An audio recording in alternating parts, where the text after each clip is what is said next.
ce garçon est étonnant. Petit chiffre d'affaires, 30 millions d'euros. Résultat net, 10 millions. Rien que ça pose son homme. Ouais. Voilà. Et on se dit comment il fait. Alors, il faut commencer par être né en 1981, c'est important lui aussi. Après, donc, il fait un petit peu de licence, de master, communication, marketing, chef de projet également, bref. Et tu vas créer en 2008 le Five. Alors déjà, est-ce que tu aimes le foot ou c'était juste l'effet d'aubaine? Et deuxièmement, avant que Zidane ne gagne la Coupe du Monde de foot, qui était ton footballeur favori? Non mais là, t'es faux cul parce que la semaine dernière, t'as dit Platini. Là, tu recommences. Je suis parisien, je suis dans le 80. Comment veux-tu que ce soit quelqu'un d'autre? Ouais. Alors, et par contre, ce qui est vrai, c'est que je suis devenu fan de Zidane un peu plus que toi, mais en même temps, en 98, je crois que t'as pas tardé à nous quitter. Tu nous as quitté quand, toi, en 98, voilà. Bon, bah voilà, je te l'ai pas pardonné. Donc, il fallait que je te remplace. Zidane, voilà. Mais je t'ai jamais oublié. Et par exemple, le plus beau but que tu as vu de Rai, on va quand même vérifier. Hein. Le plus beau but qui t'a ému, c'était lequel? Voilà, ça tu m'avais pas dit ça. Non, dis pas. Moi c'est le match contre le Steaua Bucarest.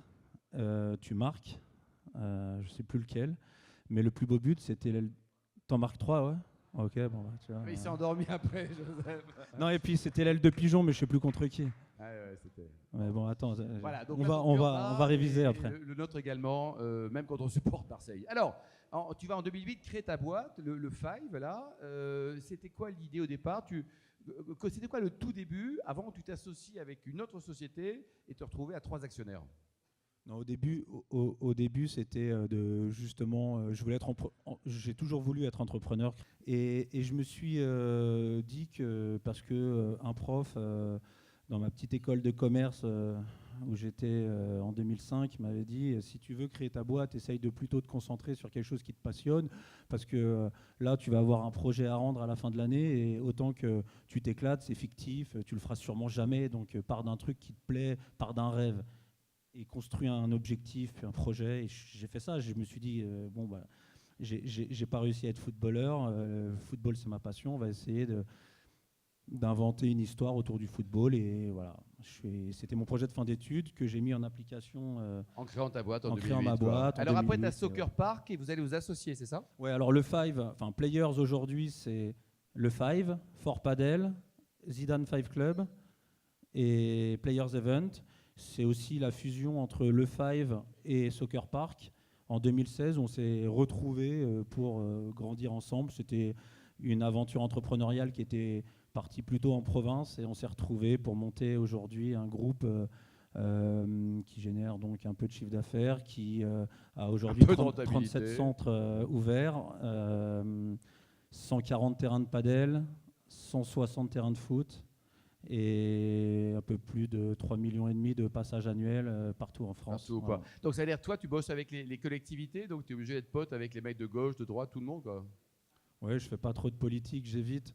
Et par contre, j'aime bien travailler avec des gens qui comme moi, croient à des modèles un peu innovants. C'est-à-dire qu'on travaille au départ sur des entrepôts, on essaye de prendre à bail des entrepôts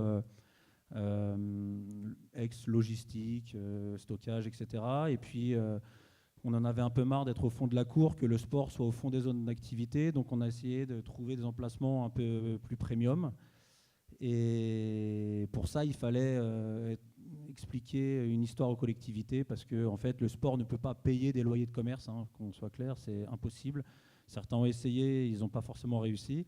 Donc il fallait essayer de convaincre les collectivités qu'on pouvait construire sur un modèle gagnant-gagnant où nous on investissait, on construisait, on ne leur demandait pas 1 euro d'argent public, mais qui nous mettent à disposition pendant un certain temps des terrains, des fonciers bien placés au cœur de la ville. Donc oui, il faut évidemment discuter avec la collectivité. Et aujourd'hui, la polémique sur les budgets accordés au sport, tu as un avis sur le sujet? Tout le monde dit que c'est un peu se foutre de la gueule du monde, quoi. Qu'est-ce que tu en penses? Alors nous justement, ouais, je pense que la France, pour être un pays de sport, a besoin de mettre en place une politique un peu plus volontariste, ça c'est certain. Ensuite, c'est ce que je raconte depuis 14, 15, 16 ans à toutes les collectivités, c'est qu'ils ont déjà assez peu de budget et surtout en ce moment, qu'ils puissent les garder pour éventuellement des intérêts un peu plus, on va dire, importants à leurs yeux. Et nous, on peut leur construire leur gymnase, jouxtant des terrains, des centres privés de foot, de padel, etc. Donc, quelque part, on essaye de pallier à ce déficit budgétaire qu'ont les collectivités pour construire de l'offre sportive. Ça, tu penses que ça va perdurer? Donc, quelque part, tu apportes une solution financière qui ne coûte pas de sous à la commune, c'est ça? Oui, on n'a jamais, à part quelques aides prises pendant le Covid, on n'a jamais, jamais touché 1 euro d'argent public. Et on a offert, et on offre chaque année à peu près 20 000 heures de jeu gratuites, notamment avec le Paris FC qui se trouve ici. C'est pour ça que j'en profite pour saluer Fabrice et Frédéric et Rai, évidemment, parce qu'on est partenaires. Alors c'est une coïncidence, je ne savais pas qu'on allait se croiser ce soir, mais on a un partenariat depuis à peu près 1 an et ensemble, on n'est pas là pour faire de la visibilité, on est plutôt là pour offrir à des associations de l'accessibilité et des expériences sympas autour du football à Paris. Ça, c'est, voilà. On a aussi un partenariat avec les Girondins de Bordeaux à Bordeaux. Alors, à Paris aussi. Ça, c'est... Ouais. Ouais. Non, mais tu peux le dire. En ce moment, c'est un peu moins sexy, mais on essaye de club, travailler en local, justement, avec les associations qui ont besoin de surface pour jouer, pour offrir à leurs adhérents. Le paddle, raconte-nous, Joseph, là, c'est de la folie, le paddle. Hein. Ça vient d'où? C'est en Espagne, en Amérique du Sud? Fort Padel, nous, c'est en gros en 2013-2014, en 2014, on ouvre nos premiers terrains de padel en complément du foot, en se disant on va essayer, ça fonctionne en Espagne. C'était suite à quelques voyages à Madrid, quelques passages pour observer un peu ce phénomène nouveau, en tout cas ce phénomène espagnol et sud-américain. Et on a essayé d'optimiser la rentabilité de nos centres en proposant autre chose, le padel. Donc on a fait ça pendant 4, 5, 6 ans, à investir sur des pistes de padel en complément de nos terrains de foot. On a créé une marque, on a investi sur la pratique, sur une nouvelle expérience. On s'est positionné, on a été chercher des experts de padel. Et depuis le Covid, on connaît un essor assez... c'est durable, ça, à ton avis, cette pratique connaît un essor assez phénoménal. Je pense que c'est durable. Ça fait 40 ans que les Espagnols et Sud-Américains y jouent régulièrement. C'est le deuxième sport le plus pratiqué en Espagne. En France, ça ne va pas tarder à le devenir également. Donc, ouais, aujourd'hui, on ouvre plus de centres de padel avec Fort Padel que de centres de foot avec le Five. Mais ça peut se rééquilibrer. En tout cas, aujourd'hui, le momentum, c'est d'ouvrir des centres de padel. Ouais. C'est tendance, quoi. Alors, en 2020, tu as signé le Zidane Five Club. C'est génial. Combien ça coûte la marque Zidane, d'ailleurs, tiens? Non, alors ça coûte rien. On est associé. Ça coûte rien. À 50-50. Parce que, non, c'est en fait... En 2000, on travaillait avec Zidane et sa famille sur son centre d'Aix-en-Provence, puisqu'il a un centre de foot 5. On travaillait ensemble, on organisait des tournois ensemble, on a appris à se connaître, on a gagné sa confiance par le travail. Et pendant le Covid, on s'est appelé, on a réfléchi ensemble à ce qu'on pourrait faire de sympa dans ce petit milieu du foot 5. Et lui avait envie de rendre un peu à la France et au foot français ce qu'il avait connu à travers la création d'une école de foot. Et on lui a dit on va te la faire, on va la faire pour toi, on va la faire ensemble. Et on a mis toutes les ressources de la boîte qui ne savait pas trop sur quoi réfléchir pendant le Covid pour imaginer cette école de foot, cette académie. Et on a créé une société en joint venture à 50-50 avec lui. Quoi, ouais. Et on l'a lancé en 2021. Aujourd'hui, on est à 7500 inscrits enfants sur 32 sites. Et on manque, même chez nous, on manque de place pour en accueillir, pour les accueillir. Voilà. Donc, et alors, dis-nous, tu proposes également des choses aux entreprises. Étonnamment, tu as des entrepreneurs ici et des dirigeants d'entreprise. Tu fais des trucs un peu en B2B, tout ça, ou c'est que tu restes que sur les particuliers? Oui, on travaille avec les entreprises depuis toujours, évidemment, pour leur proposer des tournois, des team building, des activités sympas pour faire pratiquer un peu de foot, un peu de paddle leurs salariés. Et du coup, pour essayer d'être encore meilleur, on s'est dit un peu à la manière de ce qu'on a fait sur le Zidane Five Club. On a créé une petite filiale qui est spécialisée sur la création, l'invention de team building spécialisés dans le sport. Et du coup, ça s'appelle Players Event. Et voilà, on s'adresse uniquement aux corpos et ça marche plutôt bien. Ouais. Et alors, côté vin, avant les questions spontanées, Ray posera la première question d'ailleurs. Spontanée, bien sûr. Hein. Toi, côté vin, il paraît que dans ton équipe, vous êtes 3 associés, tu as un dingue de pinard. Il paraît que tu as la plus merveilleuse des belles-mères. Alors, ouais, donc oui, je disais, on est 3 associés puisqu'on s'est associés en 2016 je me suis associé avec Tony et Guillaume, les fondateurs de Soccer Park. Que l'on salue. Et Guillaume, qu'on salue, et Guillaume est bordelais. Sa sœur est œnologue chez Château Lafite. Donc la famille a un nez et un palais de connaisseurs. Et oui, moi, à titre personnel, ma belle-mère vit dans la région bordelaise, est issue de la région bordelaise également. Et dans son lit, qu'est-ce qu'elle a en face? Et elle vit dans les vignes du château Yquem, voilà. Oh, c'est beau, ça. Sa famille a bossé dans les vignes, etc., travaillé, et du coup, au final, elle est restée vivre là-bas. Et donc, quand tu ouvres les volets le matin, tu as la vue sur le château Yquem.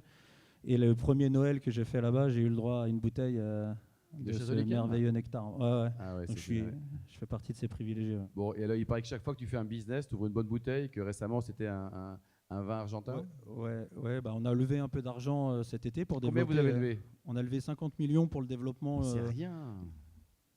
Un mec comme toi, c'est 500 millions. Ouais, 50 millions pour développer. Enfin, on a l'ambition d'ouvrir une dizaine de sites. Alors, c'est bien parti puisque on a déjà 20 sites signés, donc une dizaine par an, principalement du padel. Donc, on a levé un peu d'argent, 50 millions cet été. Et ouais, en effet, notre associé bordelais a l'habitude de s'occuper du vin. Ouais.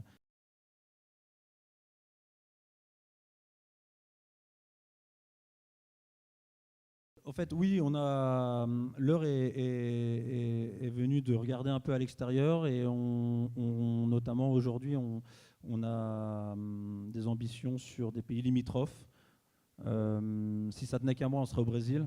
Mais là, on regarde des pays un peu plus proches de chez nous parce qu'on pense que la géographie, là, pour le coup, est importante. Les synergies de sièges vont aussi être importantes. Donc, on regarde la partie Allemagne, Belgique, Suisse, voilà, et on pense que c'est pertinent de rentrer par le padel, puis de développer également le foot à 5 là-bas, parce que ça n'a pas forcément pris dans ces pays autant qu'en France, et il n'y a pas de raison, parce que j'ai pas l'impression, quand je regarde le championnat européen, qu'on joue moins au foot en Allemagne, en Belgique, en Suisse qu'en France, et le padel, a priori, c'est fait vraiment pour tout le monde, donc voilà, on regarde ces pays-là, puis peut-être qu'on ira ailleurs. En tout cas, moi, j'ai pas fini de rêver.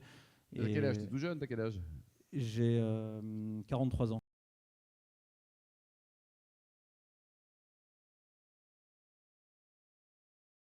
On a levé un peu d'argent cet été pour ouvrir une dizaine de sites par an en foot et en padel. Par contre, on s'est aussi engagé on a aussi conclu avec notre nouveau partenaire, notre nouvel actionnaire, qu'on allait réfléchir aux meilleurs upsides à enclencher. Donc il y a l'international et le développement de nouveaux sports. Donc là, on lance le pickleball.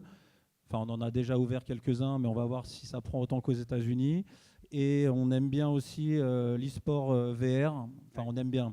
Moi, un peu moins que le foot, parce que l'e-sport, c'est pas forcément ma génération, mais les plus jeunes aiment bien ça, et on est en train de s'y intéresser. On est une boîte qui est assez digitale. Je rentrerai pas dans les détails, mais c'est quelque chose qui se complète bien à ce qu'on offre aujourd'hui. Puis après, il y a évidemment nos amis de l'escalade, où il y a de belles marques qui travaillent bien aujourd'hui, avec qui on travaille souvent sur des complexes. Voilà, donc, Bon, Joseph, un modèle d'entrepreneur, il devrait être brillant. Il a été, on l'applaudit chaleureusement. Bravo Joseph, bravo, félicitations. Merci Alain, merci beaucoup.